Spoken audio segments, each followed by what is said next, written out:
Emily, I think we have quorum now with, Yes. do you want me to get started? Or Let's are we just waiting make on sure someone? Pamela's ready, and then we're good to get started. Okay, you tell me. Pamela, are you ready on your end? I'm ready on my end. Okay. All right. Well, good evening, everybody. It is 5:38. I am Stephanie Dahl, the chair of the Parks, Trails, and Recreation Commission, and today is November 12th, 2020, so we can start our meeting. So I will call it to order and we'll do a roll call of our members. Kate Murphy, Here. Fred Wolf, I believe is absent. He just joined. Just give him he'll connect to audio. Okay, we'll move on. Rob Eber, Here. Aaron Gradinsky, Here. Stephanie Dahl, Here. Tori Leviton, Here. and Chelsea Scott, absent at this point. Because we are virtual, I think we are not doing the normal Pledge of Allegiance that we all stand and do. Is that right, Emily? That's correct. We have removed that from all the virtual meetings. Okay, perfect. So at this point, we will start with our audience participation. Emily, do you want to just call from what you've seen? I don't have anything Yeah, for sorry, me. I'm just getting to the next screen here. Sorry about that. There we go. So the first person that we have signed up is Joan Eisman. So Joan, if you want to go ahead and unmute yourself, and you have 5 minutes to speak to the commission. So my name is Joan Eisman, and I live at 4949 South El Camino Drive here in the village. I served on the Parks and Trails Committee for almost 20 years before the committee became the more formal commission. I've been walking and riding my horse on the Highline Canal and other village trails since 1974 when we moved into the village. And I've watched the trail use multiply again and again over the years. I think allowing motorized vehicles on the trails would be a move we would regret. It would be a start to changing our trails into something they were never meant to be, and I urge the commission to reject the idea. Thank you. Thank you, Ms. Eisman. I appreciate that. Graham Hollis. Mr. Hollis, if you want to unmute yourself. Hi, I'm Graham Hollis, 4225 South Bel Air Circle. I'm also on the boards of the Highline Canal Conservancy and Bicycle Colorado. So I think your discussion on e-bikes now as a subset of motorized vehicles is very timely. And I thought the background materials in the package were really informative. And as the previous speaker said, trail usage and bicycle usage has not only increased, but it's increased a lot with COVID and in 2021. Oh, no! E-bikes, as we see nationally and worldwide, e-bike usage is also increasing rapidly. And that's going to continue as they morph from the old clunky machines that you could readily recognize into more sleek machines, which look just the same as regular bicycles. And they're also becoming cargo carriers, children carriers. They're really changing a lot. Let me just then focus on the Highline Canal, which is the one near me and the one I know best. I use it pretty much every day running with my dog. I actually rarely see e-bikes at the moment, but I do see a lot of speeding bicycles that pass pedestrians, equestrians, and without calling out. And this is really what worries me. Rather than e-bikes itself, it's just speeding bicycles. And actually I see e-bikes on the trails as inevitable and probably something that we should embrace. And as I said earlier, they aren't the issue because the riders of e-bikes tend to be middle-aged, and there's various studies that show they don't go faster than regular bikes. The real issue in my mind as the trail use increases is plain and simple trail etiquette. and speeding. And that's what we should be focusing on. And I'm pleased to see that there's a collaboration, I think scheduled for 2021, on education of cyclists between Bicycle Colorado and the Highline Canal group. So thank you for the opportunity to allow me to speak. Thank you very much, Mr. Hollis. I appreciate that. And Emily, I think that's it in terms of audience participation. Is that correct? Yes, we only had 2 signups. Okay, perfect. We need to move to the consent agenda, the approval. I know that we had the minutes to be approved for our September meeting as well as our October meeting at this meeting. Is that correct? Yes, that's right. There are 2 minutes. So you can either approve them together, or we separated them on the agenda in case there are edits to one. You can approve one and make changes to one. Are there any, after review, are there any changes to either one of them from any of the commissioners, or can we approve them as a whole? I'll move to approve both of them as a whole. So I move to approve the September and October minutes from the PTRC. We have a first from Commissioner Eber. Do we have a second? Second. A second from Commissioner Levitin. All those in favor, aye. I think I just Aye. found one typo, sorry, I was trying to find it. On the October 8th meetings, on page 3, I could be wrong on this. Apologize if it's just my lack of knowledge, but is it a detention pond or a retention pond? That would be towards the second paragraph from the bottom. Oh yeah, on the second line. It's actually twice in the paragraph, second and third line. I was not at that meeting, so I will let somebody who was at that meeting speak to whether it's actually supposed to be a retention pond. I wasn't there either, actually. Are you referring to Vice Chair Wolf's comments? Correct. Okay, so we would let him chime in on what, whether that change should be made. Fred, if you can unmute yourself.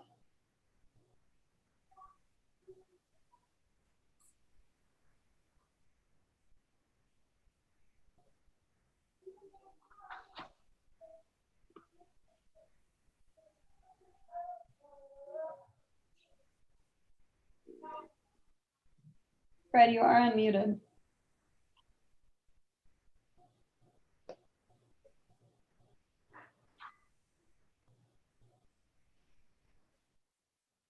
Okay, it looks like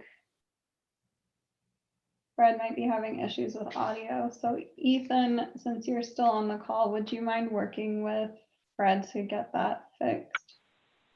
Yes, I will do that right now. Thank you. Okay, we can, let's do this while they are working on that audio. Then let's go and approve the September 10th minutes as they stand, as there's no changes that I've heard. So can I get a motion to approve those minutes? So moved. Second. We'll go with Commissioner Eber for the move and Commissioner Gradinsky for the second. All those in favor? Aye. Aye. Opposed? Abstain? All right, motion passes. Thanks, Emily. The joys of virtual meetings, right? Sorry about that, everybody. That's okay. All right, Fred, are you able to chat yet? All right, should we come back to that, Emily? Yeah, you can move on to unfinished business if you prefer, and then we can come back to 4B. Okay. Unfinished business, which is the PTRC projects and priority list that was in the packet. So Emily, if you want to present on that. Sure. So I included this in packets. PTRC has reviewed it starting at the August meeting and again at the September meeting. The City Council will do their first reading of the budget on November 17th and second and final reading of the budget on December 9th. So I have included this in PTRC's packet since this is a little bit speak now or forever hold your peace with PTRC's priorities that we've budgeted for next year. So I won't go through every item. We've gone through them at past meetings, but I really brought this to make sure that PTRC, the budget reflects all of PTRC's priorities for next year. And we have captured those in this list. One thing I do want to point out is I apologize, I forgot to remove the Highline Canal Bellevue underpass improvements. That's not a PTRC project, it's really a parks project. And we are able to complete that project this year. It will actually happen this weekend. We'll be pouring concrete Saturday morning for that underpass floor. So that has been removed from the 2021 budget. We'll be able to complete that before the end of this year. So we won't budget for that next year. So will that underpass be closed this weekend? It will. So we sent out an email blast earlier this week when we anticipated originally it would be closed Thursday and Friday. Now, because of the snow that happened earlier this week, the contractor had to shift other projects, which led to this one being shifted a little bit. So it will be closed tomorrow and Saturday, and then we expect it to reopen Sunday. That concrete only takes about a day to cure. So we'll be sending out more communications about that tomorrow to try and make everyone aware. And there have been signs on either side of the canal for, they went up last week before the weekend, trying to make trail users aware of the closure. Okay. I only have a question about one of the, possibly adding an item or a question about something that could be part of the priority list. Sure. My understanding is that when the original master plan process and before it had been put on hold because of COVID, it included a certain amount of consultant expertise, especially in the environmental area. And I understand that that contractor has been dropped from where we currently are in the master plan budget. And I'm a little nervous that the master plan doesn't have any environmental review or priority component. Maybe it does and I just don't know it, but I'm wondering whether or not we want to try and allocate some money specifically for environmental issues within the master plan review if there is none otherwise. Unfortunately, I am not aware of a subcontractor being dropped for the master plan. So council voted to put a pin in the citywide master plan process until we can safely have larger public input, open house style meetings again. Correct. So that's really paused for the foreseeable future. I will find out more information about a possible environmental piece and report back to the committee because I unfortunately can't speak to that. Where I'm going on is I do think it is a issue for PTRC to be involved with as we go into 2021, hoping that the master plan does in fact get back on track. Emily, will it be that, you know, if the master plan, depending on how 2021 looks, gets back on track, that this is something that we can look at down the road to ensure that that environmental component is taken care of? I mean, I hate to allocate money towards it right now if we don't even know that we're going to look at the master plan in 2021, but can we readdress that if hopefully things open back up? We could, and I would anticipate the timeline for that project is so long that I would expect, even if we were to start mid-year 2021, that project would carry forward into 2022. And we can always anticipate that fall to budget for that to happen further along in the master planning process. Okay. And then the only other question that I have for you is the last item that's on Exhibit A, Highline Canal Irrigation Project currently has a budget number of $25,000 for the pilot project. And I was just wondering, one of the things that we talked about having the folks from the Highland Canal Association with us, or the Conservancy with us last meeting, is that there are a whole lot of opportunities besides just that one pilot project. And I was wondering if we should be trying to elevate a little bit more money or prioritization to some of the additional things besides the one pilot project. Oh, okay. So this is not a stormwater project. This is an irrigation project that I can have Jeff talk a little bit more about. We do have additional money in the budget for a stormwater review of the Highline Canal. But this project is irrigation specific. It's not a stormwater project. So what actually needs to be irrigated? Jeff, do you want to give a little recap about extending the irrigation at Bellevue? Sure. Can everybody hear me okay? Yes. Okay, yeah. So it was about 5 years ago, we started the irrigation project on the Highline Canal, and we did 1,000 feet going south from Bellevue, and the purpose is to irrigate trees, newly planted trees, a few existing planted trees, and I think in that section there's about 30 to 40 trees. Most of them were planted during that time frame.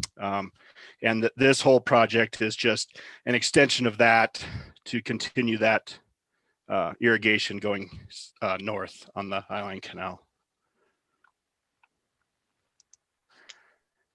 And that would include planting more trees along the way. And the pilot project, all the trees were on the, I guess it'd be the downhill side of the canal. So it'd be on the, along the west side of the canal. So any questions or anything on that? No, I appreciate that. I should have read the rest of the goal box, and I apologize. But I think it does bring up the point that if money is allocated as part of the stormwater project, we want to make sure, I think that council approved, I think it was a similar number to something like the $25,000. And it only goes to emphasize that I think that that is a starting number and it can well go up from there.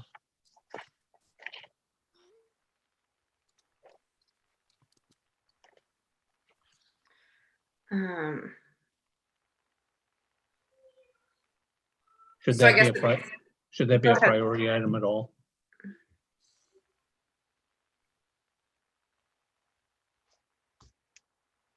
I can add that to PTRC's priorities. So it does appear in the budget, the money for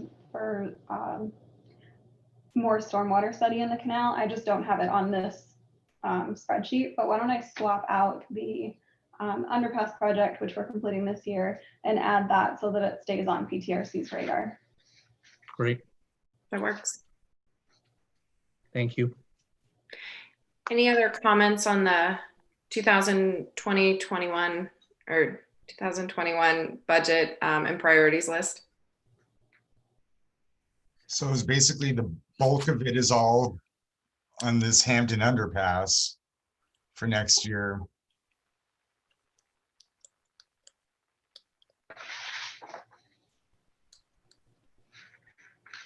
I think from a budgetary standpoint, yes. I don't think from what the commission is doing, I'd say no. That's an accurate assessment. So that's the reason that I have these broken into PTRC priorities and sort of other parks projects, because some of the larger spending items aren't things that PTRC is necessarily focused on a month-to-month basis. Okay. What's ACOS? Arapahoe County Open Space. Okay. And we do have Fred calling in now. If Fred, you want to chime in and test your audio here. Let me make sure we have you. Maybe.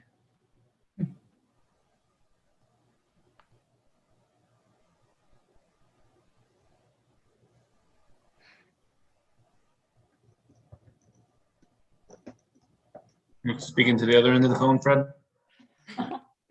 Turn it over.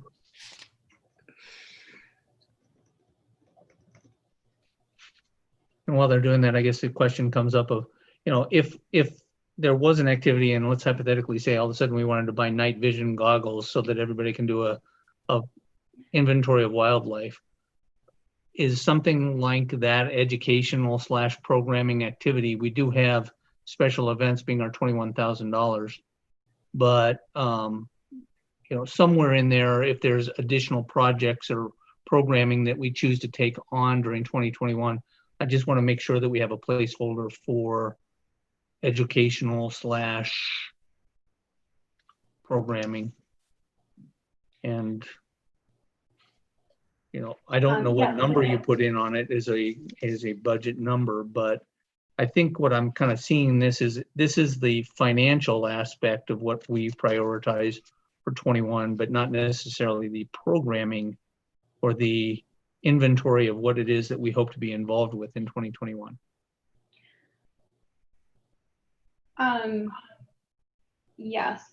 So the improvements, that first $10,000 item is pretty standard. So PTRC year over year keeps that $10,000, and that's really for that flexible.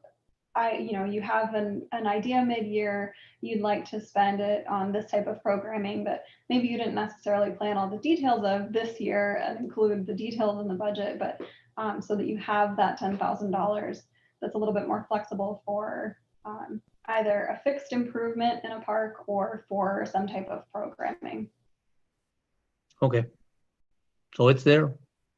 Yes. Thank you. And I think, Emily, as I read, you don't need a motion or anything like that. You just wanted to bring it to our attention so that if there was anything we wanted to add or remove, we could discuss that. That's correct. Okay. No motion needed. No. We will move on from that. Do we have Fred yet? He's here, but I'm not quite sure. Ethan is still trying to work with him to get his audio to go through. Okay. Well, then we'll hold off. I know Aaron put in the chat the types of basins, a dry detention and a wet detention pond. So it may actually be correct, but we'll see if we can get Fred on the line to make sure that that is what was supposed to be there, and then we can move on. So at this point, we'll move to new business, which is e-bikes and motorized vehicles on the trail. Emily, I know you prepared a memo with some attachments, so are you ready to present that? Yes, let me switch my screen over here and get that set up before I start talking. Okay. So you should be seeing a blue e-bike screen. And before I launch into the e-bike presentation, this item really is, hold on one second. Okay, Ethan, if you don't mind, I'm just gonna talk instead of chatting you back, Ethan. If you don't mind just working with Fred and seeing if we can troubleshoot, I really appreciate it. Thank you. Yep, absolutely.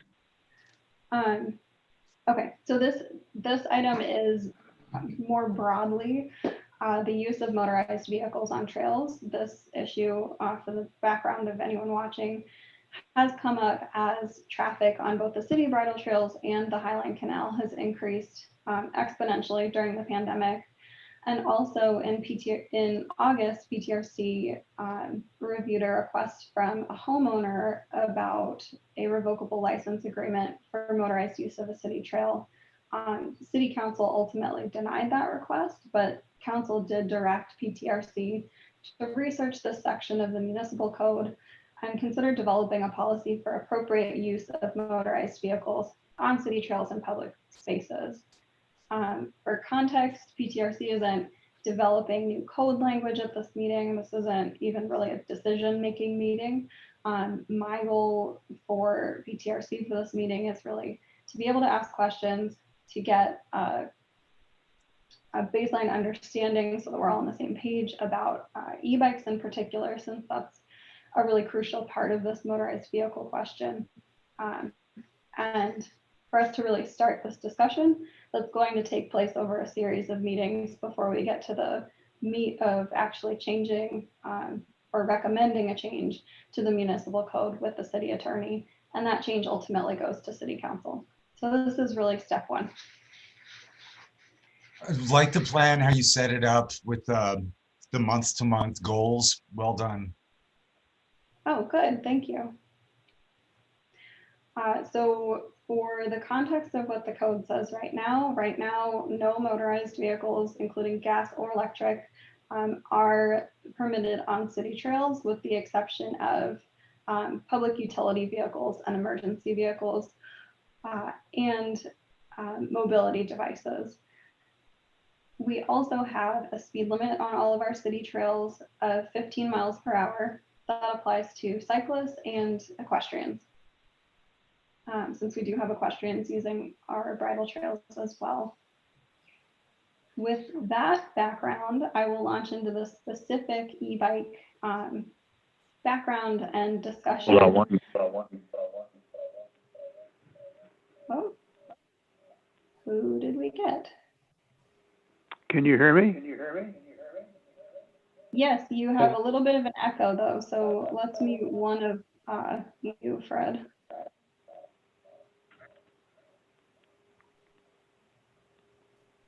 Okay, excellent.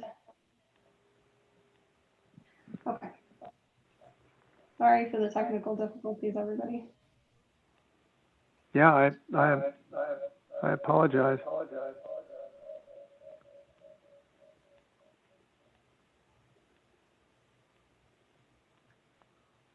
Sorry, everybody. This is Ethan. Fred, can you mute your computer audio or turn the volume down on the computer? I think that's where the echo is coming from. Yeah. What did you just say, Ethan? Yeah, can you please turn the volume on your computer all the way down to 0? I think that's where the echo is coming from. Okay. And sorry for interrupting the presentation and the meeting. No, this is perfect because I'm between the memo and the e-bike presentations. This was the perfect time.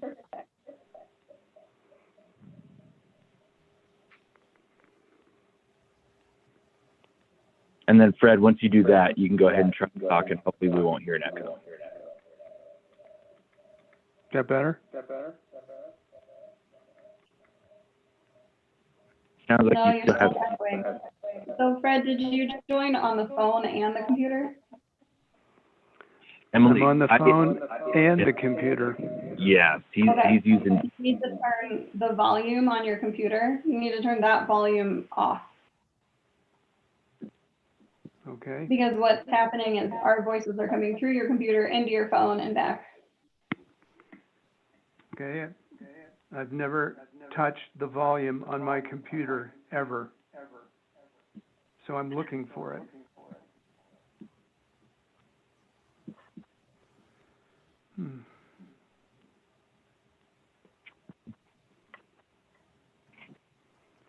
Well, you know what, folks? This isn't working for me at all. So, Fred, the volume on I'm gonna should sign be in off. bottom right. If you're using a PC.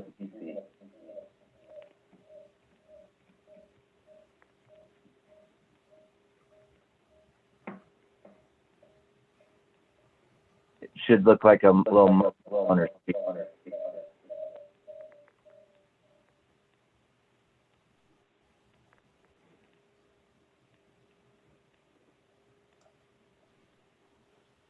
Okay, what I'm going to do is I'm going to mute you for now, Fred.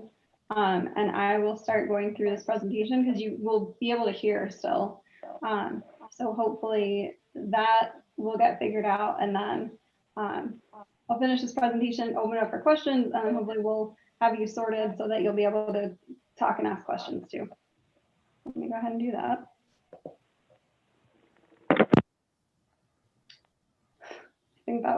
think that might have been. Okay.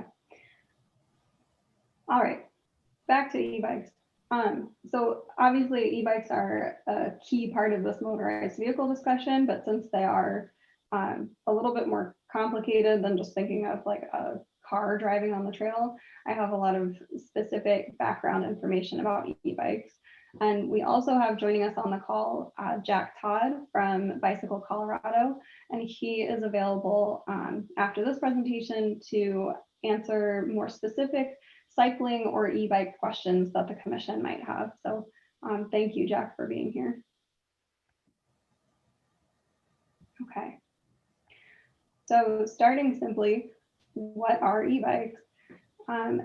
They're classified as electrical assisted bicycles, and they are divided into 3 classes. Class 1 e-bikes are pedal assist. So the top speed of the electric assist is limited to 20 miles per hour, and they're only providing you assistance while you're pedaling. Class 2 e-bikes are throttle or pedal assist. So they have a top speed also of the electric assist limited to 20 miles per hour, but they will provide you, if you use the throttle electrical assist, even when you're not pedaling. Class 3 e-bikes are throttle assist and have a top speed of 28 miles per hour. So these 3 classes are recognized by the e-bike industry and have been incorporated into Colorado law. So in August 2017, the legislature approved a bill that allows Class 1 and Class 2 e-bikes on bike, pedestrian, or multi-use trails. So both Class 1 and Class 2 e-bikes are essentially classified as bicycles, and e-bike users have the same rights as a regular cyclist does. Class 3 e-bikes are only allowed on public roadways in Colorado, and the user has to be 16 years of age or older.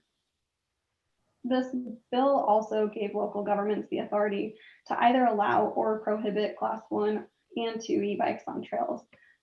So our legislation that prohibits gas and motorized vehicles on trails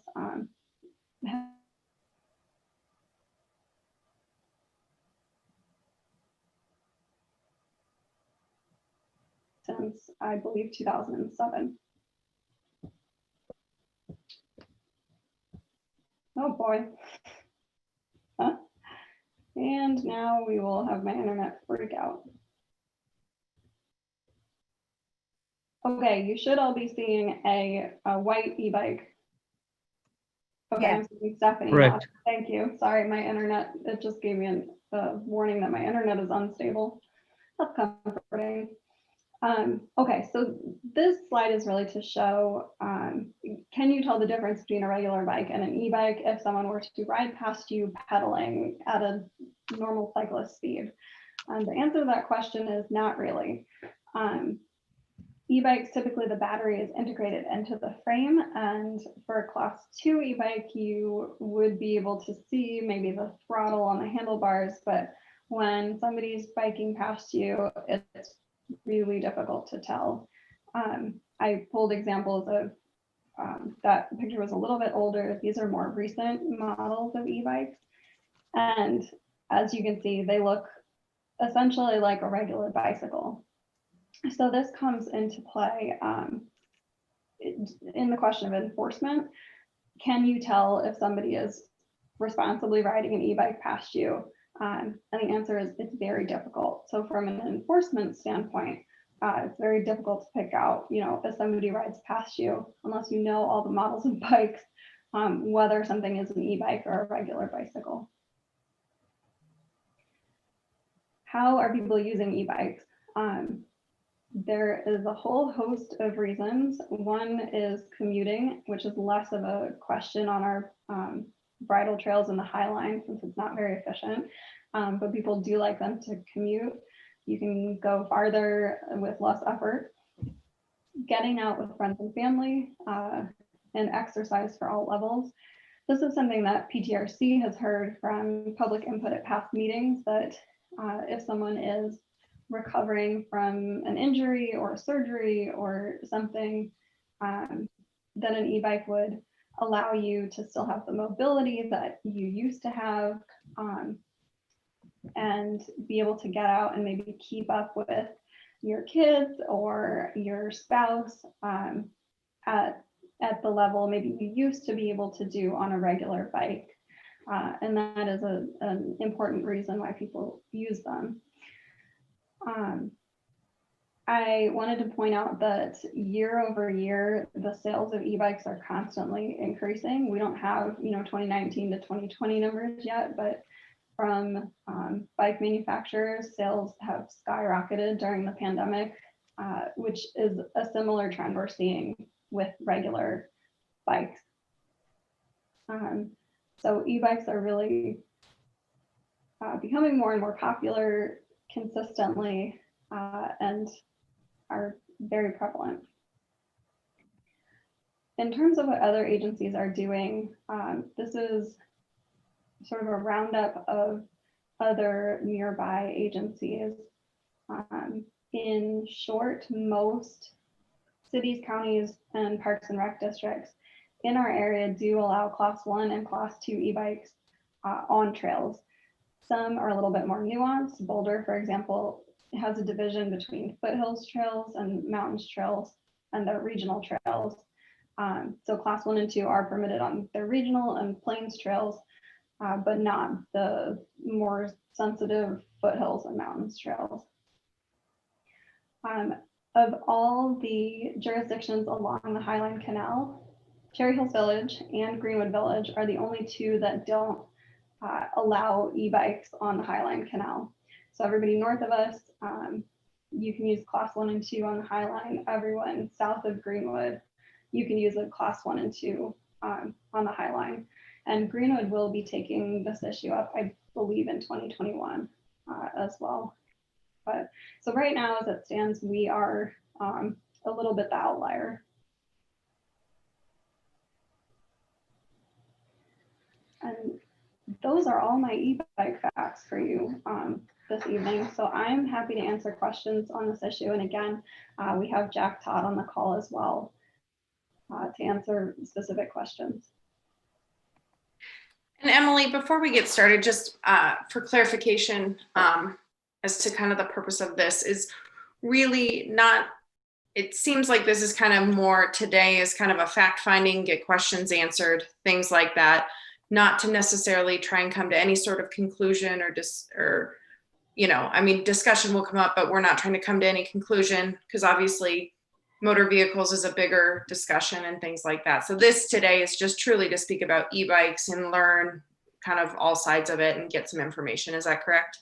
Yes, that's a great explanation. So this meeting will focus more on e-bikes, and then if the commission wants kind of towards, if the e-bikes discussion wraps up, we can get into broader motorized vehicle use questions.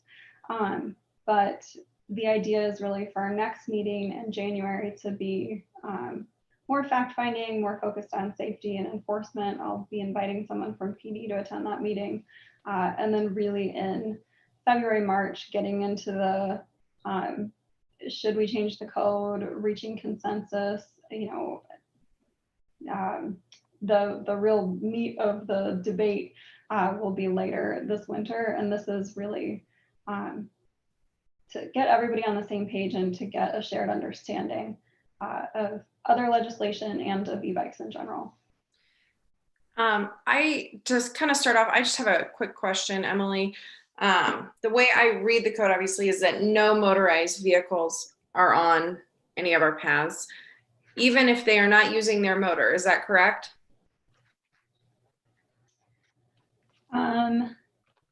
I know it's a little bit of a nuance, but okay. Because you rarely, like, you're not going to push a car on there, but right, because an e-bike, I think you could turn off the motor and just ride the e-bike, correct? You could. I'm not sure, the code is really not nuanced enough, I don't believe. I believe right now, the way that the code is written, technically, even if you did not use your e-bike, didn't use like your throttle assist on your e-bike, you still technically could not have it on a trail. Okay, that's how I read it too, but I just wanted to double check. Yeah. Could I chime in for a second? Sure. Sure, please. Hi, everyone. Thank you for having me. And my name's Jack. I'm with Bicycle Colorado. Happy to answer any questions. One thing I do want to clarify is that under Colorado law at this time, e-bikes are not considered motorized vehicles.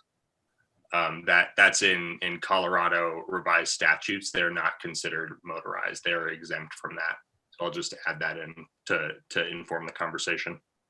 But Emily, my understanding, obviously, because we are allowed to narrow that more, is that Cherry Hills deems e-bikes as motorized vehicles for the purpose of this discussion, well, as the code classifies it.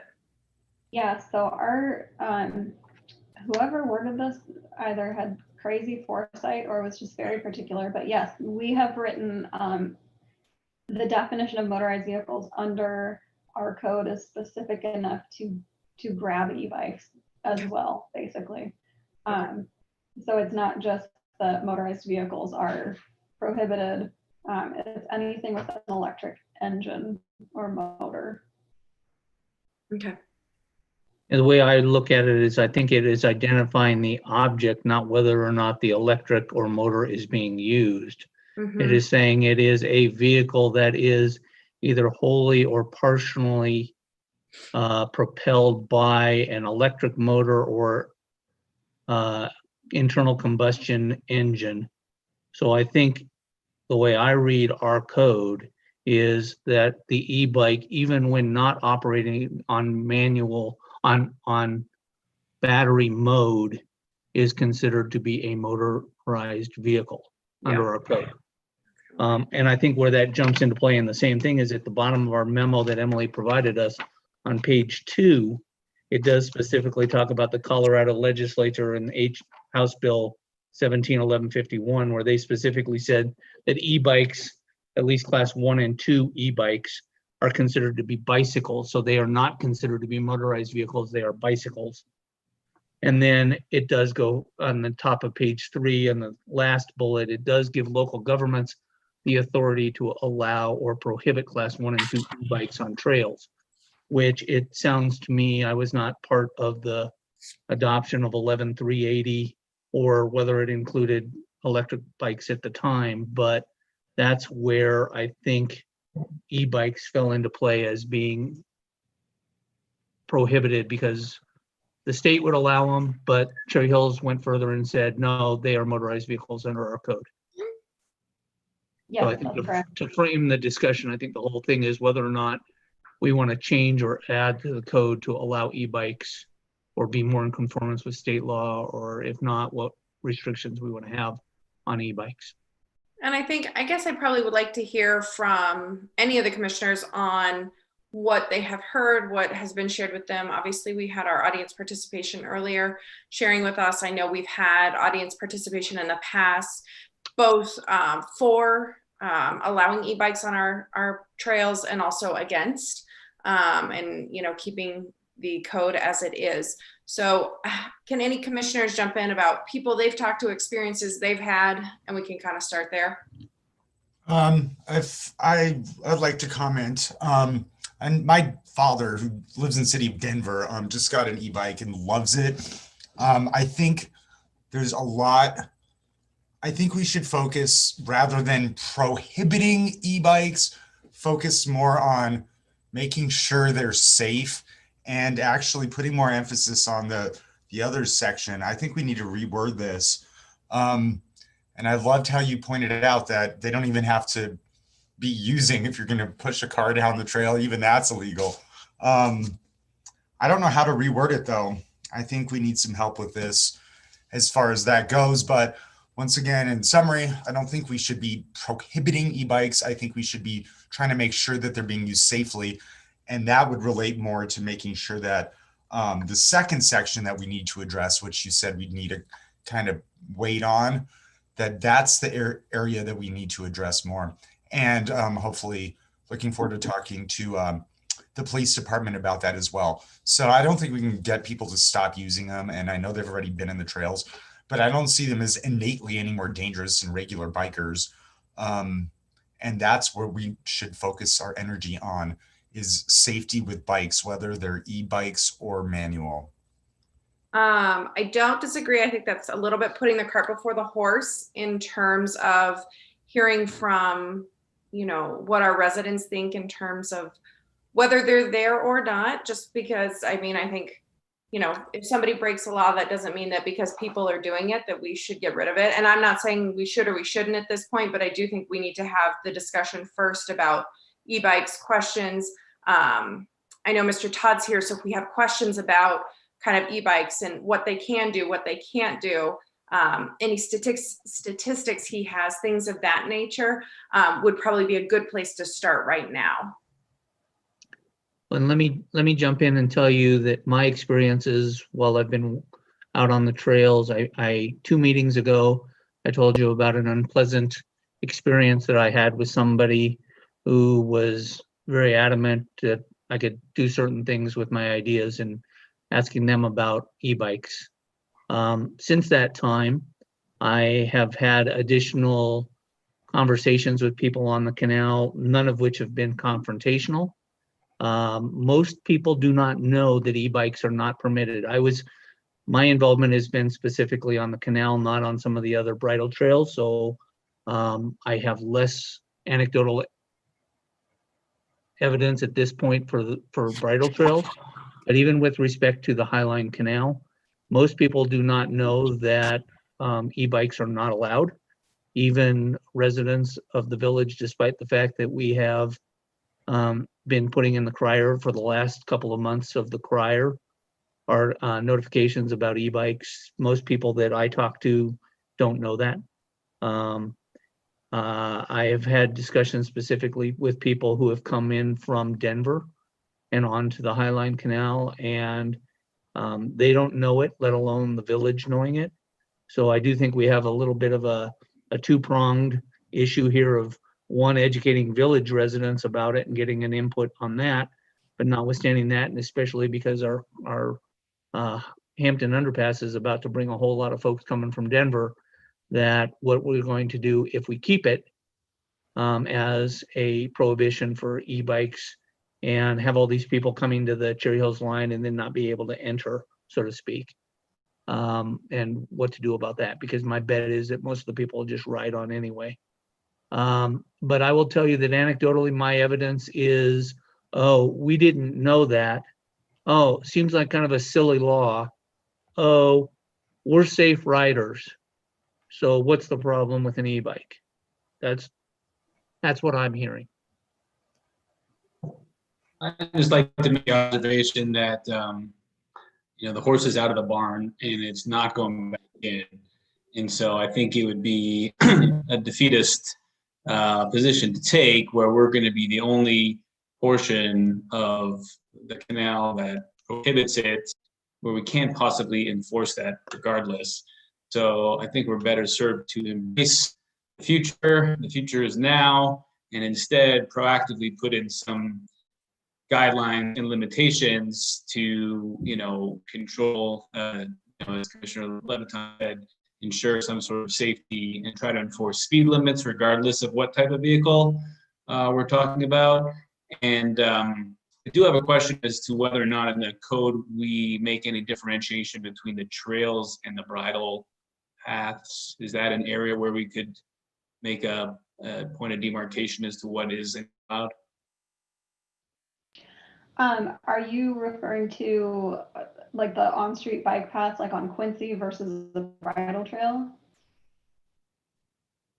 Yeah, whether it's that or even the canal. I mean, is there a differentiation between what is meant to be, horse riding,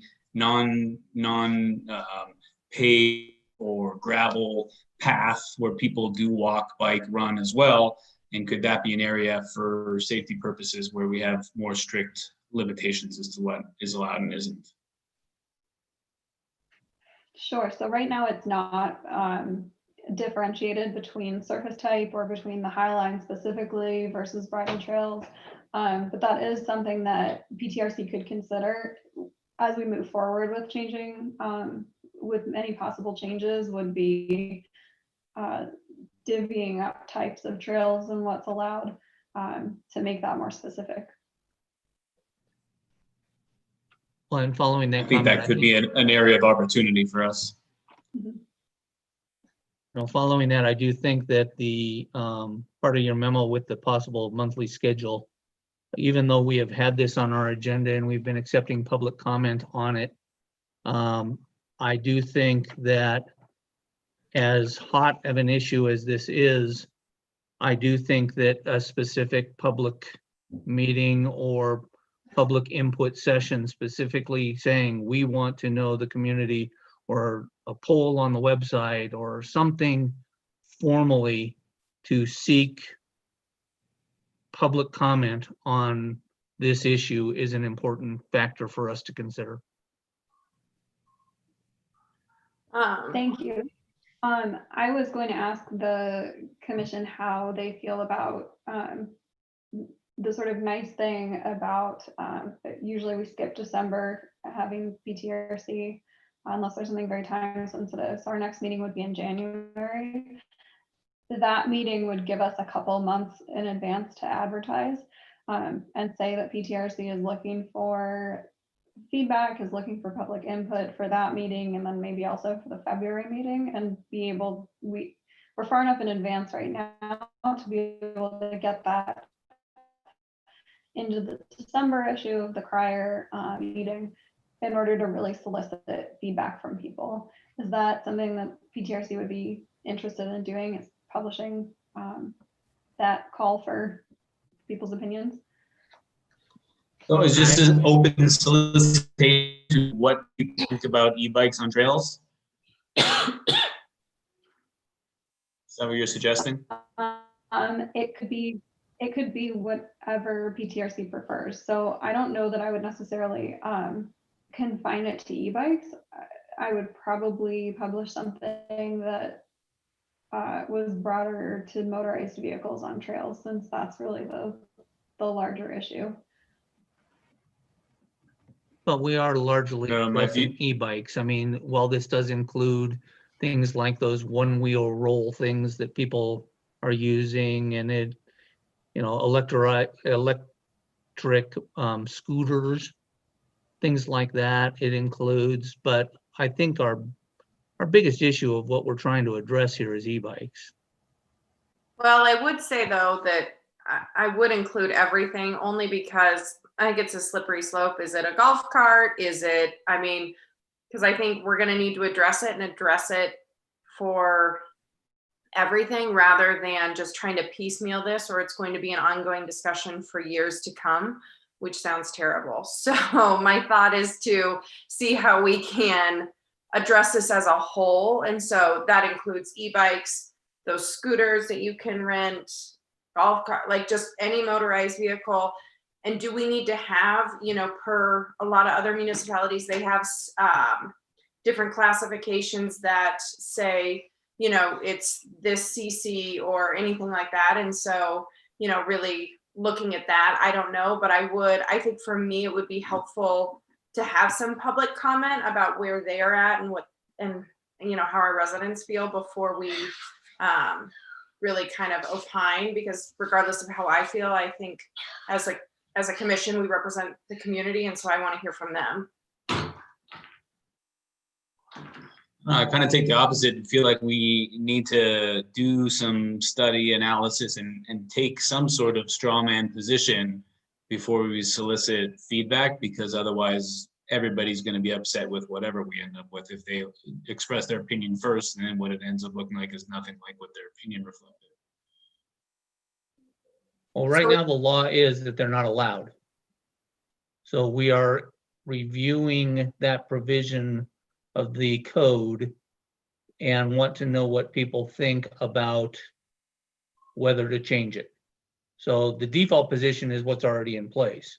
Maybe you're saying the PTRC should take a position, but the village has already taken a position and we're looking at whether or not to change it.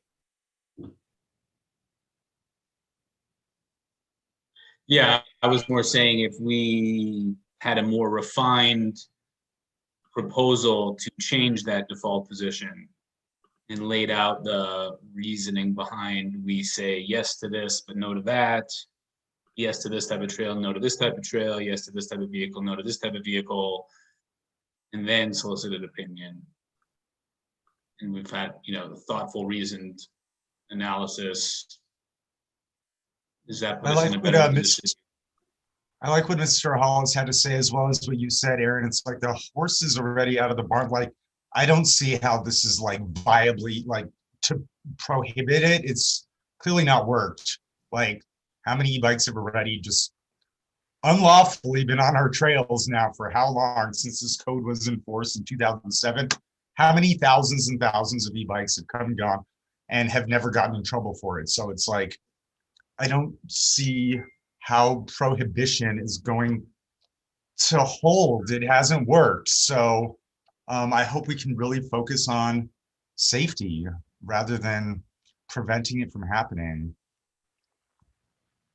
So to Aaron's point, if it's more comfortable for PTRC, what we could do is, rather than directing people to the January meeting, we could, obviously all of the meetings are public and are publicly noticed. People are welcome to come comment at the January meeting.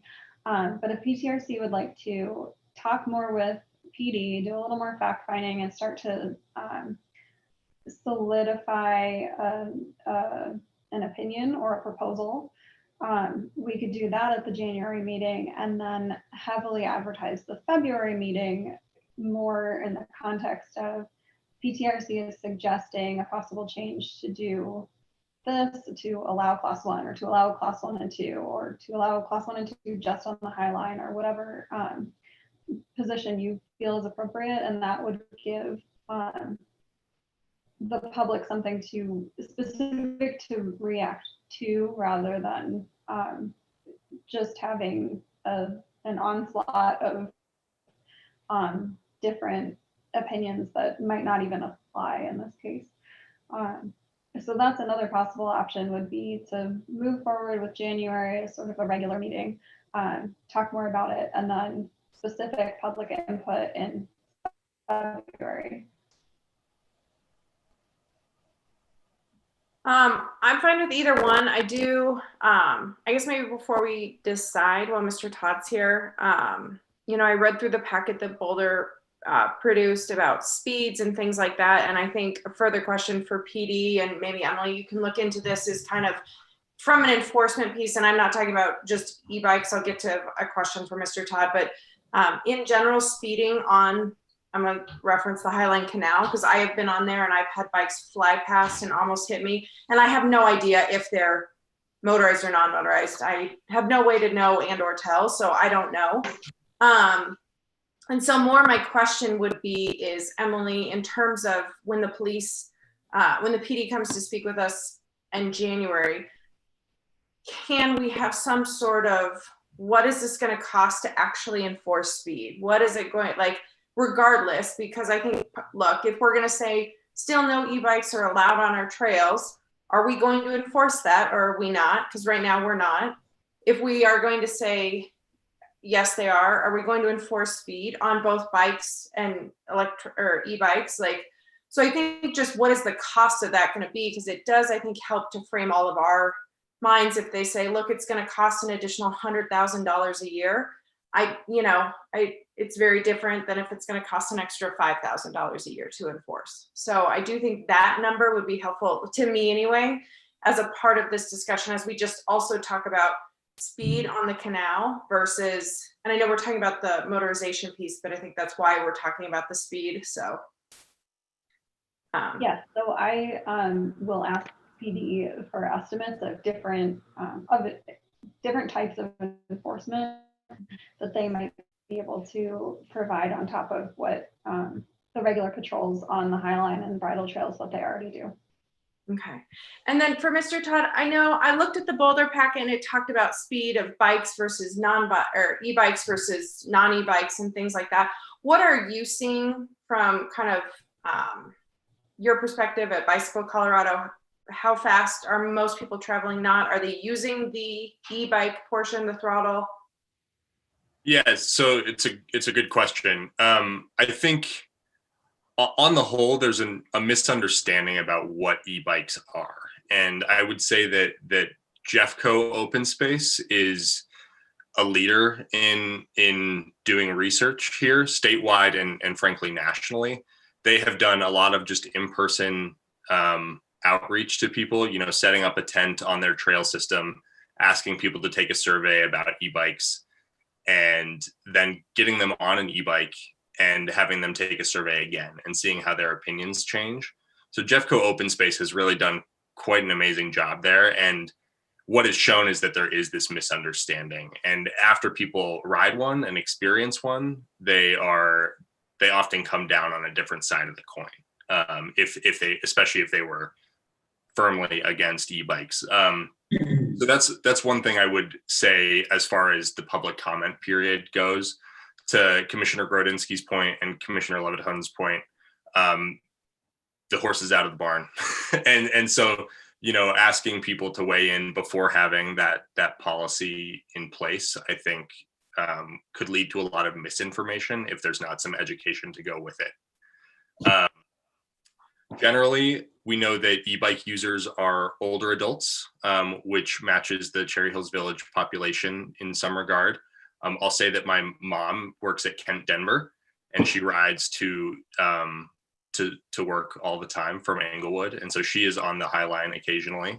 She prefers it to Quincy, and just loves it on her e-bike. And frankly, While violating the law, right? what? Yeah. And we don't know what she looks like now. No, it doesn't. I'm like, come on, we'll pretend we didn't hear it. Sorry, Mom, I outed you as a lawbreaker. What I'll add though is that, you know, especially in that older demographic, we're not seeing people max out their e-bikes. They're not hitting 20 miles an hour at all times. It's typically 14, maybe 15 miles an hour, which is in line with the speed limit. Younger people might be going a little bit faster, but there's not a lot of evidence other than anecdotal data to confirm that. Great. Thank you. I appreciate that. Of course. May I ask Mr. Stroud a question? Yeah. Mr. Stroud, I guess the bottom line question that you hear an awful lot of us wondering about is a little bit about safety. And that is there a statistically significant increase in the number of accidents on bike trails as a result of the presence of e-bikes? Not to my knowledge. I've seen nothing to indicate that. Okay. I think if anything, there is a correlation between numbers of users. And so, you know, in the pandemic, we've seen biking skyrocketing. Trails are just much more crowded. If anything, there's going to be a correlation that you'd find there. But e-bikes have nothing to do with that. Okay. And I will do my best to do my channeling of Commissioner Wolf here, who has already told us numerous times that he doesn't believe e-bikes belong on our trails. But, you know, I do think that that's exactly the purpose of what we're trying to understand a little bit about what the sentiment is. I mean, we heard Mrs. Eisman tonight at the beginning of our meeting, and she's a longtime resident. You know, I think it's fair to classify her as one of our older residents in the village, saying that she probably doesn't like the concept of e-bikes. And then we heard a guy come to us 3 or 4 meetings ago saying that while he's recovering from hip surgery, he definitely uses an e-bike now and thinks that that's really the only way he can continue to enjoy the trail. So I think we have both ends of the spectrum in every age group that's possibly out there. You know, and this truly may be one where it is how to have safe usage versus, you know, regulating the type of item versus the manner in which it is used, type of discussion that is more productive than what it is that people are using. Yeah, and if I can just add to that, you know, to the point about the gentleman having hip surgery, one thing we know about e-bikes is that they are expanding the population of bicyclists. It's adding years to the age limit for people who can ride a bike. And so prohibiting them is really prohibiting a big part of the population, Cherry Hills Village and otherwise, that deserve to be out on these trails and enjoying nature just like everybody else.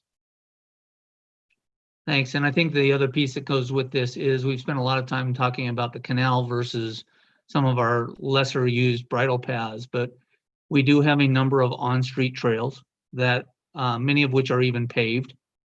And I guess the question there is, notwithstanding your mom's riding on to Kent, she probably rides on the paved village trails along Quincy at some point. And so I think this is an issue on those type of trails as well as our dirt or unpaved trails. So I think it's something we have to think about.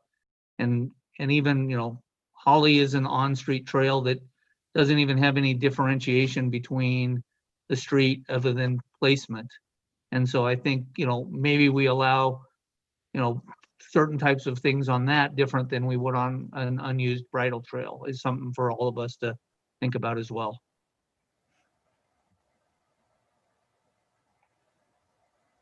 I also wanted to bring up, maybe our issue is with internal combustion. Maybe we can differentiate between what's allowed and what's not, simply based on gas. I mean, I think people are really afraid of having a bunch of air pollution and actual gas or diesel on these trails, rather than the actual concept of, does it really matter whether there's an electric battery or whether my feet are moving to propel whatever I'm riding? So just something else to consider, because I can't figure out how to reword this section, but I think it needs some editing. Well, and I guess the question that jumps in my mind, and I'm sorry to jump in so often, but I've thought an awful lot. And I was one of the people who, on behalf of the commission, went to all the Boulder pilot project meetings up in Boulder. With Emily, went to a number of them, and I went to a few of them. But I guess the question that, whether it's battery powered like an e-bike, I think we need to start getting in our heads a little bit of the question that Stephanie said, and that is, if somebody walked up to you tomorrow and said, are you okay with a golf cart on the trails? It's battery, it's not internal combustion, to Tori's comment just now. Are you okay with golf carts on our trail system? Thumb up or thumb down? And I don't need to know the answer right now. Are you okay with e-bikes? Are you okay with the electric scooters? And start putting in your mind, because I do think an electric motor is an electric motor, and you're going to have a hard time differentiating. And that slippery slope that Stephanie mentioned is in fact going to come into play. What about a weight restriction? Like no vehicles that weigh more than 150 pounds. I don't know. That would prevent the golf carts from ever getting on there. I don't know how heavy these bikes are, but I'm just trying to brainstorm. So maybe we should have a weight restriction on how heavy the vehicle is allowed to be, rather than whether it's gas or electric. I mean, I'm not okay with really any gas on the trail, but I'm not aware of any vehicle that would operate with gas that would weigh less than 100 pounds anyways. How heavy is an e-bike? A standard e-bike that looks like your typical e-bike, or looks like your typical bicycle, is anywhere from 50 to 60 pounds, and getting lighter, I would say. But if you take cargo bikes into account, the big box or something like that, they can get heavier. I think generally they're not more than 100 pounds, but they can get up to that level. Aaron, So what did you say? Well, I was trying to find an example, and a moped comes to mind. Those old school bicycles that actually have a gas powered motor attached to them, and they're probably not 150 pounds. Mm-hmm. Yeah, I mean, I do think one of the concerns, obviously, that I raised, and I want to hear more and have further discussions, but I think one of the concerns I raised is that, there are a lot of people that ride e-bikes and want to use them, and I understand that. There are a lot of people that would like to use the golf carts on our trails too. And they said, look, it prevents me from driving my car, it prevents pollution, it prevents all, and so they can give valid reasons as well. And so I think that that's just the concern, is that when people want something, it is a valid reason to them. That I'm not saying that I don't think we should do it. I'm just saying that for, you know, when we're looking at all of this and when we're looking at what the code says, I think we have to understand that when people say, hey, can I have a golf cart? It's battery operated, it only goes a certain speed. You know, it's because it's beneficial for them for X, Y, and Z reasons. So I don't know if there are other questions we have for Mr. Todd. Emily, if you think it is best at this point to kind of keep our discussion about all of this for our January meeting, what are your thoughts? My recommendation, yes, would be to, if we have more specific bike questions, for Jack to ask them now so that we can let him get on with his evening. And then we can have the discussion of what next steps the commission sees for January, February meetings. Okay. I have one question more from Mr. Todd, and that is that it sounds like, in looking at what Boulder, Jeffco, to the extent that when Emily had the list up there that a little bit earlier, that other communities have done some distinction, sort of what, you know, Jeffco for what I call mountain trails, Boulder for what I call mountain trails versus urbanized trails, and then even a third category of kind of paved or urbanized trails, even allowing class 2s but not class 1s, and is my recollection of what I read. And I want to know if that you guys at Bicycle Colorado are seeing that to be a little bit of a trend, that people are making distinguishes or, you know, different categories. I think that's accurate on the whole. I think, frankly, class 1 are by far the most popular e-bikes being purchased at this time. Class 2 less so, and class 3 even less so. And I know class 3 would never be a part of the Highline discussion, nor should it be.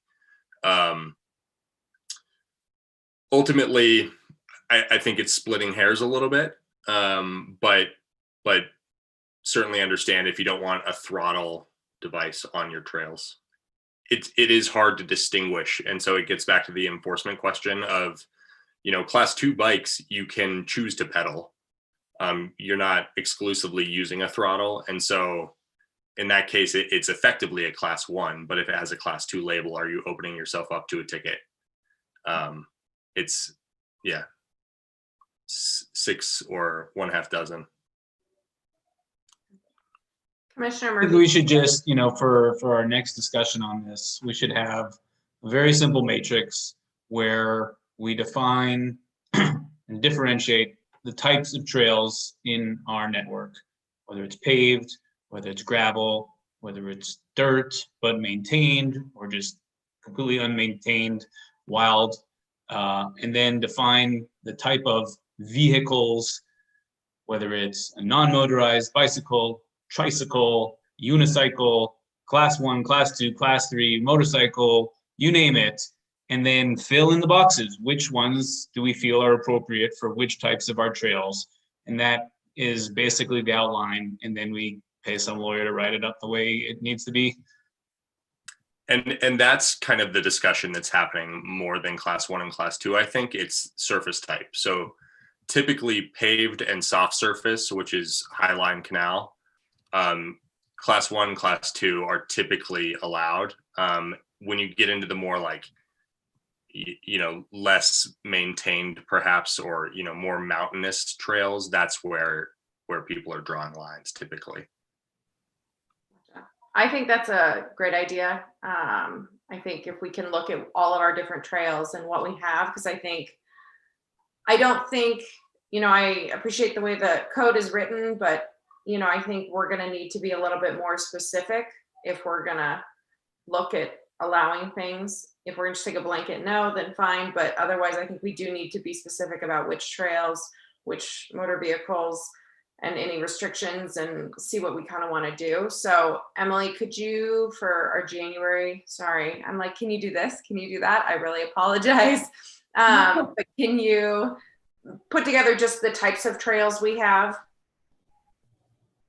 Absolutely. I think that's a great idea and a great way to set it out and look at it and be able to just sort of check through boxes like, okay, we know that, dirt bikes on bridle trails, no. But then start to narrow down all the specifics. I think that's a really helpful way to look at it. Thanks, Erin. Jack mentioned that there was a survey in Jefferson County regarding the e-bikes. I personally have never been on an e-bike. I mean, I'd be interested in seeing the survey. I'd actually be interested in, trying out the bike and seeing what it's like, and maybe my opinion on the e-bike might change as well, like Jack mentioned.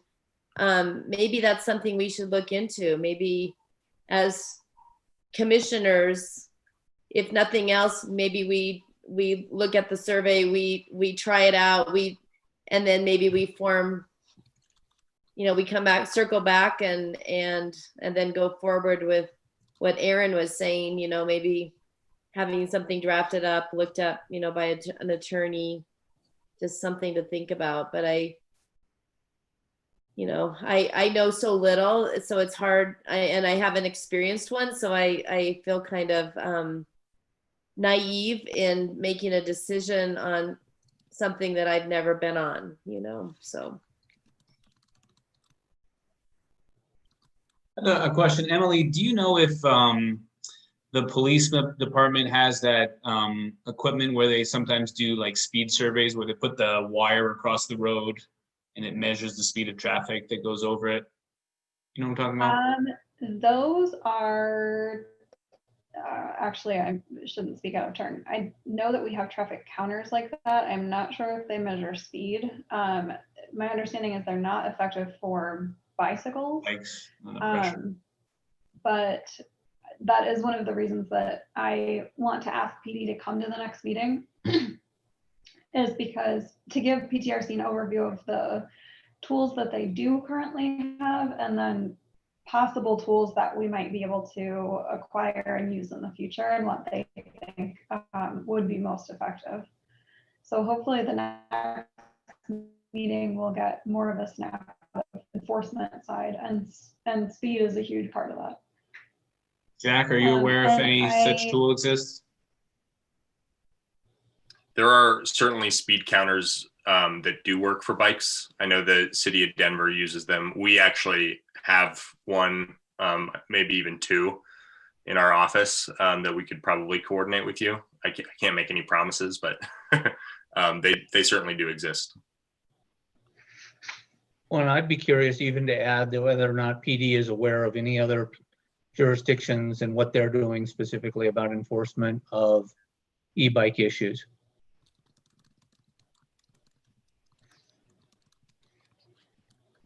And I just wanted to point out, Jack also sent into the chat the Jeffco study, and I can include that study in PTRC's packet for the next meeting too, so everyone will get a copy of it.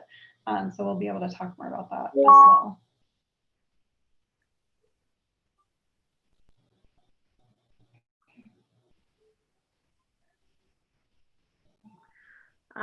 Okay, so if there isn't anything else for Mr. Todd, I think we can probably let him go while we decide next steps. Anything else from him for Mr. Todd? All right, fantastic. Thank you very much for coming. Here, we really appreciate it. And I'll just throw my email in the chat as well if anybody wants to reach out with questions. Perfect. Thank you so much. Be well. Thank you. You too.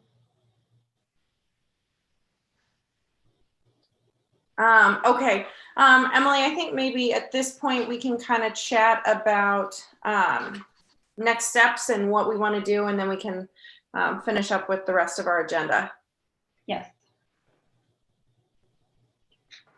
So would the commission like to hold off on a big extra advertisement, I guess, in the crier and email blast and that type of thing until we've gone through and done that matrix exercise. That sounds like the best course of action to me right now to make a little bit more headway with this.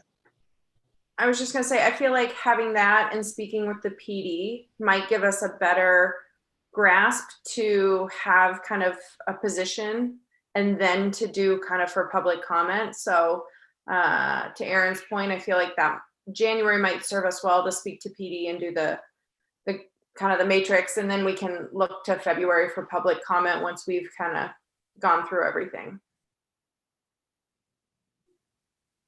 Unless anyone disagrees and wants to do it a different way, it's totally fine. No, I like how you did it, especially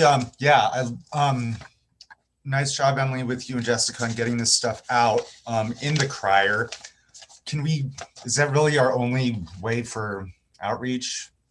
No, so we publish in the crier. We have email lists that we can send an email blast out.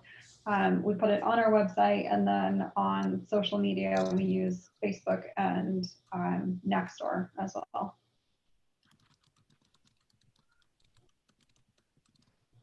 I would add that. So go ahead. Oh, I was just going to say I'll plan to advertise the February meeting in the January crier.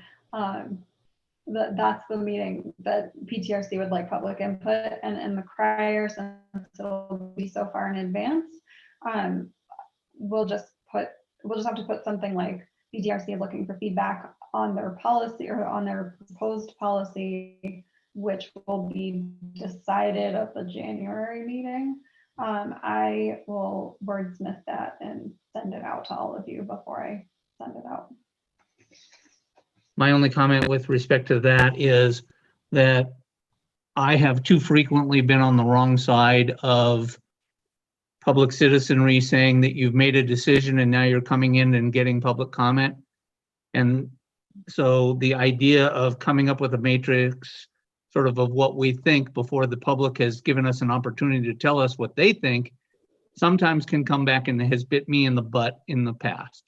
So I don't mind going this route, but I still think that I would like to publicize something for January saying, come here, PD's discussion of enforcement options in the event that, or something to publicize that gets people tuned in so it doesn't all rest on February.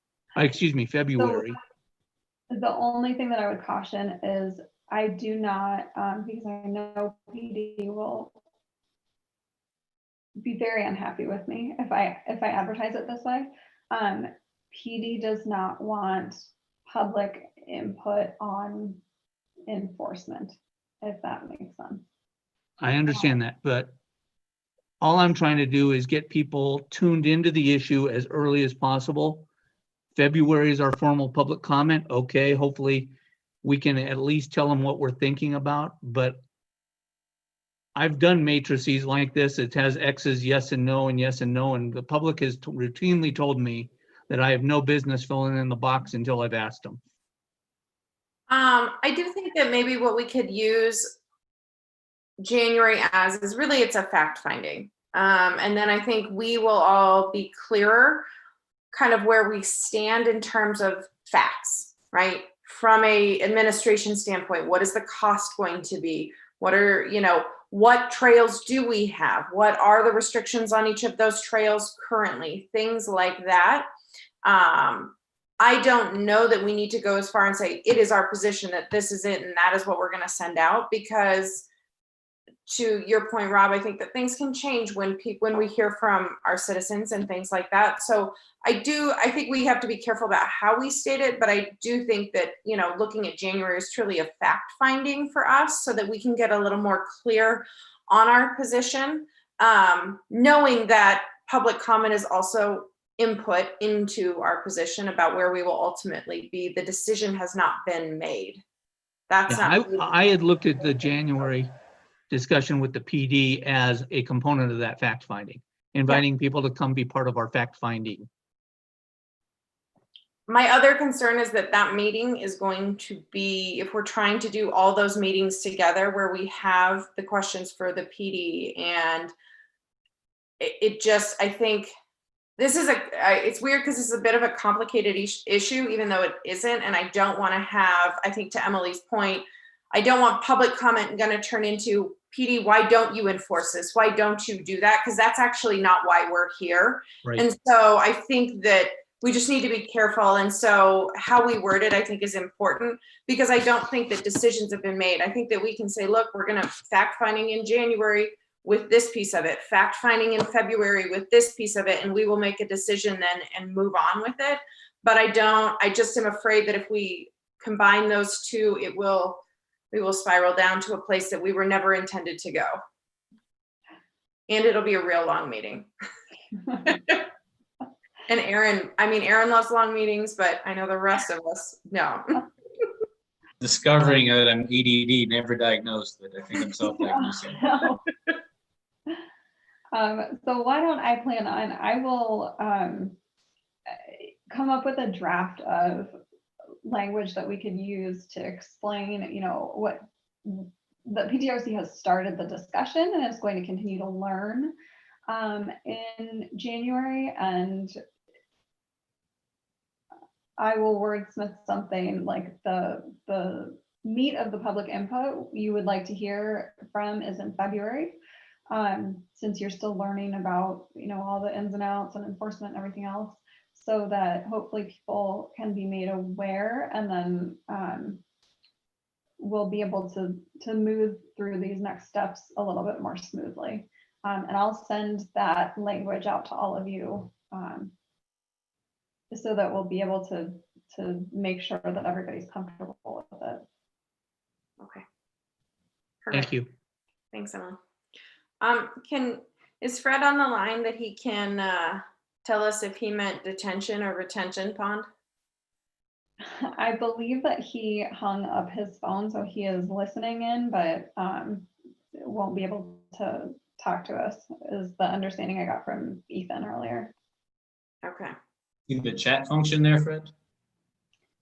Fred, if you can see the chat and send me a message, or send everyone a message, either way would work. All right, we'll wait for a couple minutes. I think we can go on to the reports.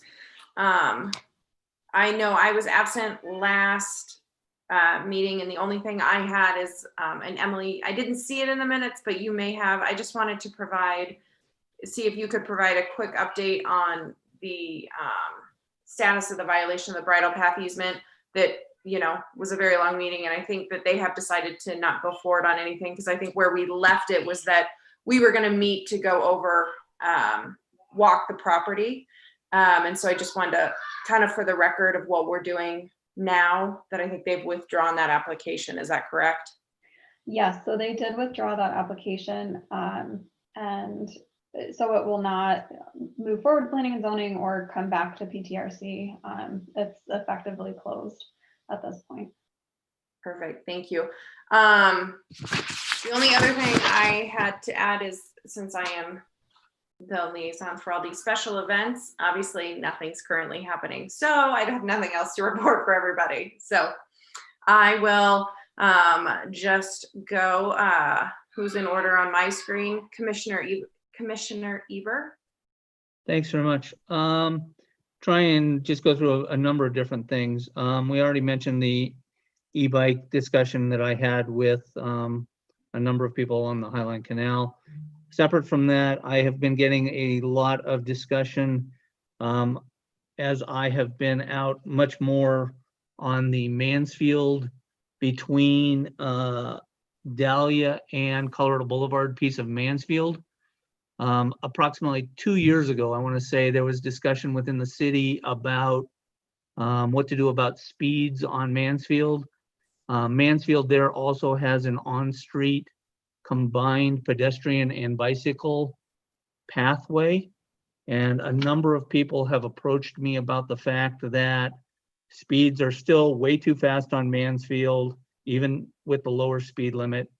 And the on-street path is still not safely protecting pedestrian and bicycle users, to the point that they would like us to go back and consider on the north side of Mansfield having an off-street actual trail put in the right of way on the north side of Mansfield.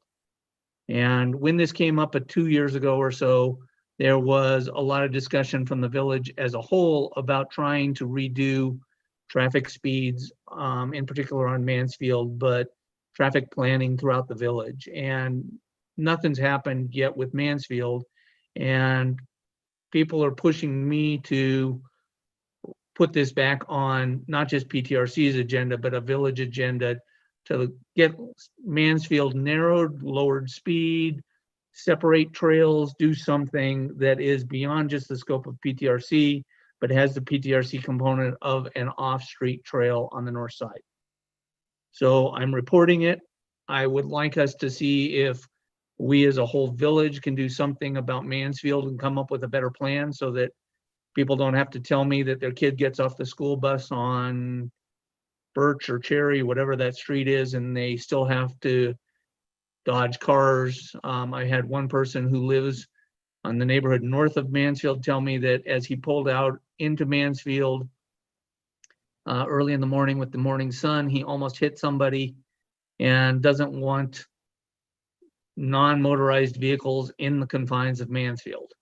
So, 2 years ago, it was about, could we put stop signs in Mansfield? We were told that it couldn't be done because of, you can't put a stop sign only for speeding purposes. It has to be for safety. And I think there is enough anecdotal evidence out there now that safety is an issue as well as speed or perceived safety, that it goes hand in glove with the overall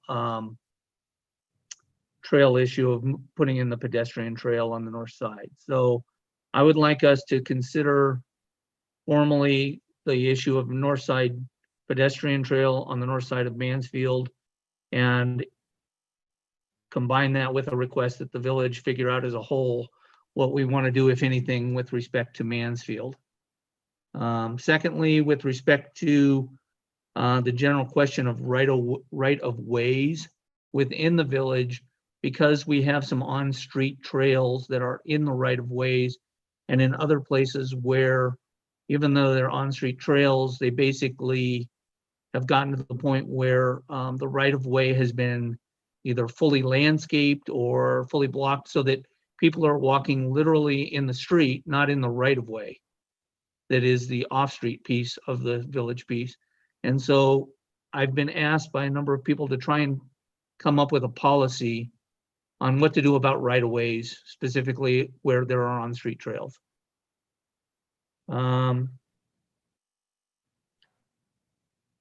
Thirdly, we talked a little bit about the master plan. It's my request to our fellow commissioners that we specifically think about open space issues and environmental issues.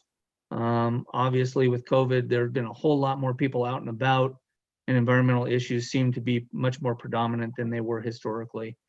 Additionally, because everybody is out and about, there is a whole lot more trash on right-of-ways, trails, etc. I'd like to thank Jeff and all of his crew. You guys are doing yeoman's work to keep up on top of all that. I want to thank all the city staff for everything you guys are doing. But specifically, maybe as part of our public service, again, we put out a notice that says, everybody's out, clean up after your pets, pick up your trash. And then finally, the idea is a little bit about on-street speeds, specifically where we have on-street trails. I've noticed that city speeds have been high everywhere. And I would sure like to find a way to get people more cognizant that Cherry Hills is truly residential and we want to slow people down. That's my report. Thank you. I appreciate it. Commissioner Levitin? Yeah, I don't have much to report. I just want to re-emphasize that I think we should really stress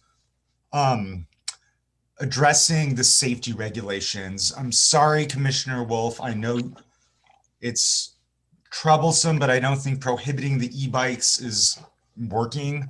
So let's address safety and how to I think we've all been on the trail, and I think we've all felt unsafe by some bikers speeding past us. Like, I think this is a pretty universal feeling, and it's uncomfortable. And I think that's where we should focus our efforts. Other than that, nothing else to report. Let me know if you need piano lessons or know someone who does. Thank you. Commissioner Grodinski? I was just curious, Emily, if you had an update and maybe I missed it, for the play space in John Meade Park. Oh, you're on mute. We can't hear you. Sorry, I muted myself and forgot. Yes, so we got our report back from our insurance provider about a week and a half ago about the final things we would need to take care of. So we're working with our contractor to work through that list. It's generally small things. So we're working through that list with our contractor, and we also are waiting on signage for the playground to come in. It needs specific rule signs and safety signage. So Jeff has ordered those. Thank you, Jeff. And once we have the signs in and then some of the fixes from our contractor, we'll be able to open it up. So hopefully within the next few weeks, we'll have that play area open. What we do with it, the only issue is we have to follow whatever Tri-County health guidelines are at the time. So if they do something different with playgrounds, unfortunately, we might have to close it back down again. But fingers crossed, we will not have to do that. Thank you. Thank you. That's all I had. All right. And last but certainly not least, Commissioner Murphy. No, nothing. Okay. Can I supplement one thing that I forgot? I'm sorry, real quick, Stephanie. And that is that I mentioned in our last meeting that I had been requested to consider having a additional dog station and trash can put in up in the volunteer park. I don't know if that's two parks, but up that area that's just south of Hampton between Colorado Boulevard and Dahlia, those parks that are up there. I spoke with Jeff and many thanks, Jeff, for following up on that. And Jeff went ahead and put in a trash can and a dog station at one of the corners of one of the parks, which immediately caused an uproar amongst many people that it was too unsightly, right in everybody's vision, and no good deed goes unpunished. And it led to enough of a ruckus where the trash can and dog station were relocated to a slightly less visible, but hopefully still good location where it will get enough use to merit having put it in at all. So I wanted to do a shout out to Jeff and company and all of his crew for finding a way to grab a trash can and put it in, because again, with the number of people, it was just a lot of trash in that neighborhood that people wanted to try and have addressed. A lot of dog poop, frankly, was probably the biggest amount. But we've got a new station, but it does bring up a little question for all of us to think about that, you know, when Jeff and his staff came up to an idea of what was the best place for it, only to have a public outcry that basically took away their autonomy about how to do their jobs in the best way that was possible. I do think that there needs to be a balance between citizen input and demands versus allowing city staff to be able to do its job. And I'll leave it at that, but I do think that, you know, this is a little troublesome that a few people yelling and screaming about aesthetics compromised Jeff's crew's ability to get in and easily pick up and empty the trash cans. And so they moved it to a place that is a little bit more difficult, but like I say, still hopefully a good one. A number of months ago, we talked about the resident who was, you know, putting something in poop bags over covering our signs for the trails and things like that. And, you know, I do think that we as citizens are allowed to provide good comment, but I don't think we can dictate what city staff does. They're professionals and they know how to do their job. Perfect, thank you. Actually, Stephanie, I do have something. Sure. Actually, after listening to Commissioner Ebert, I do notice, and I'm sure Fred notices as well, but on our horse trails around our neighborhood, we're in Old Cherry Hills. There just seems to be, and it's not just horse trails, it's just kind of everywhere, even in our neighborhood. I don't know, an increase of people who pick up their dog poop in our bags that we provide in all of our the different little stations around the village, and then just leave the bag of poop. It drives me crazy, but just leave. The other day I went out walking and I picked up, I think, over 30 bags on my walk, just poop bags filled, but not discarded. And I'm wondering if we could ever, in our little stations, convert over to the biodegradable bags, the biodegradable poop bags that just, I forget what they're made of. But they're not what right now we have those heavy duty, I mean, they're lovely, thick poop bags, but they're not environmentally friendly whatsoever. I'd rather have people leave the poop than leave the bag, with the poop. So, I don't know if that's something we could look into in our little poop stations around the village.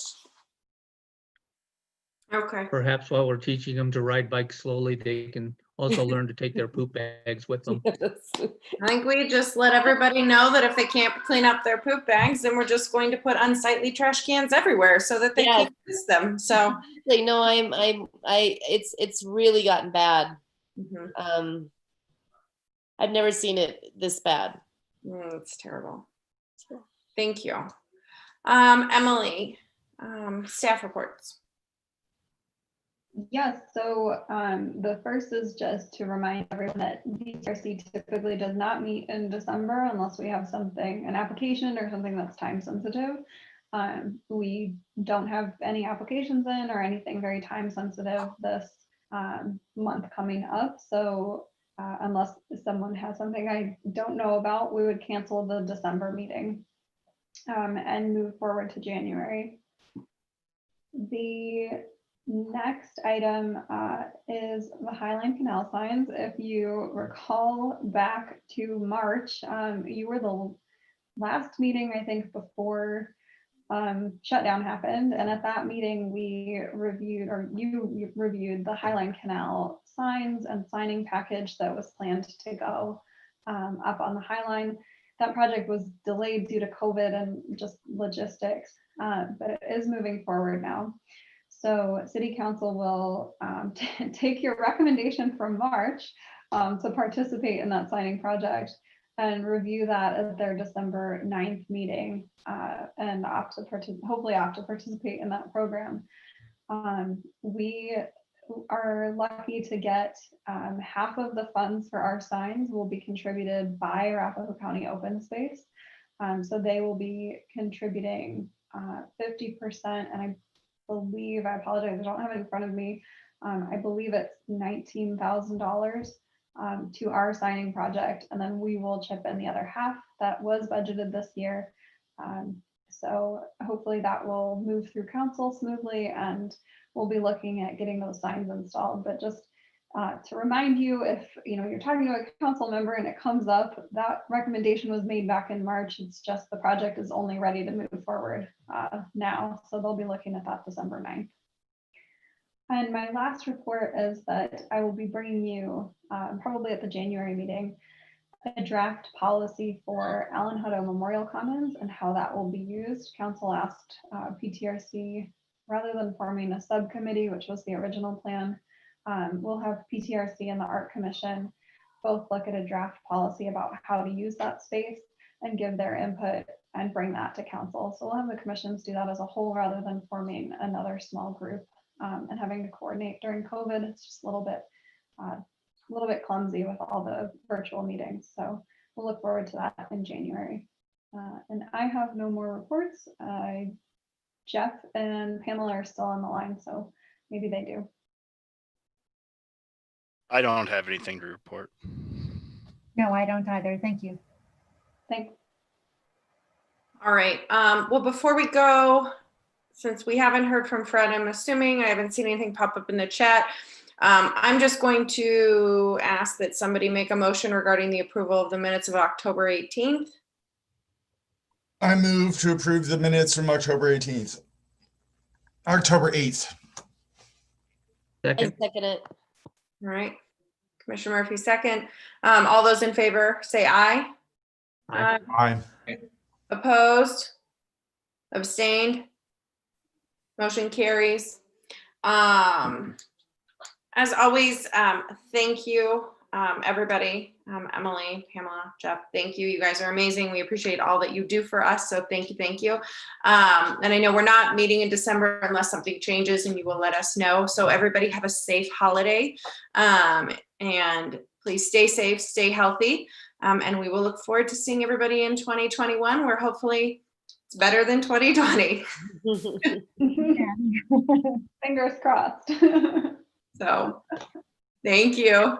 And this Thanks, will, everybody. this will conclude the meeting at 7:23 on November 12th. And I don't have a gavel, so there you go. Bang, bang. Thank you all. Guys, Thanks. all have a happy holiday. It's good to see you and stay healthy. You too.